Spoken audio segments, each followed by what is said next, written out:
Aujourd'hui, on va s'intéresser à NoNoise qui est intégré dans All-in-One Photorow 2022.5. Nous avions la possibilité de débruiter un fichier RAW, mais maintenant, avec la nouvelle version, on peut également débruiter en TIFF et en JPEG. C'est ce qu'on va faire aujourd'hui, juste après le générique. Bonjour à toutes et à tous, mon nom est Eddie Kinol. Si vous débarquez pour la première fois sur ma chaîne YouTube, je vous souhaite la bienvenue. Ici, on parle de post-production traditionnelle et créative sur les logiciels de post-production et bien évidemment, on parle de photographie en règle générale. Alors aujourd'hui, on va un petit peu s'amuser avec cette photo, bien sûr, et on va la débruiter. J'ai sorti mon fichier original RAW en JPEG, l'original RAW qui était vraiment bruité. Et là, on va s'amuser à enlever le bruit sur ce JPEG, comme ceci, donc en sortie. Donc, ce que vous pouvez faire quand même, ici, c'est d'aller dans les tonalités. Bon, là, on va retrouver un petit peu d'exposition sur ce fichier-là. Pour information, regardez, les ISO sont à 65 535. Donc, on a beaucoup d'artefacts ici au niveau du bruit, bien sûr. Si vous regardez ici dans le détail, bon, vous voyez que là, on ne peut pas faire mieux. Alors, on va aller directement dans le bruit et l'affûtage et on va utiliser bien sûr le NoNoise AI. On va attendre qu'il fait son effet. Voilà, c'est fait. Bon, si vous regardez déjà aux premiers abords, vous avez le avant et vous avez le après. Bien évidemment, là, l'image est un peu plus lisse puisque la luminance est à 100%. Vous pouvez réduire la luminance bien sûr. Vous voyez que c'est assez rapide au niveau de la correction.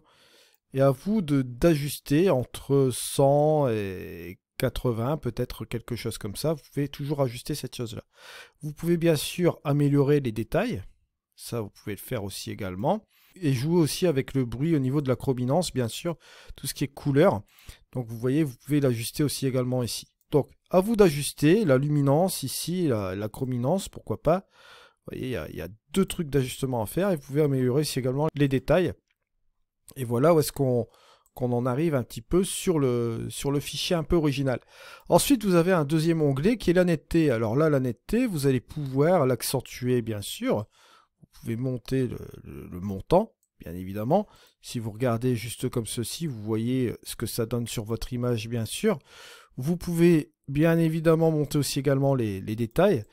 Et vous pouvez également jouer sur le seuil de progression. Seuil de progression qui, si vous l'augmentez, va pouvoir accentuer la netteté bien sûr un peu plus sur les bords plutôt que l'intérieur de l'image bien sûr.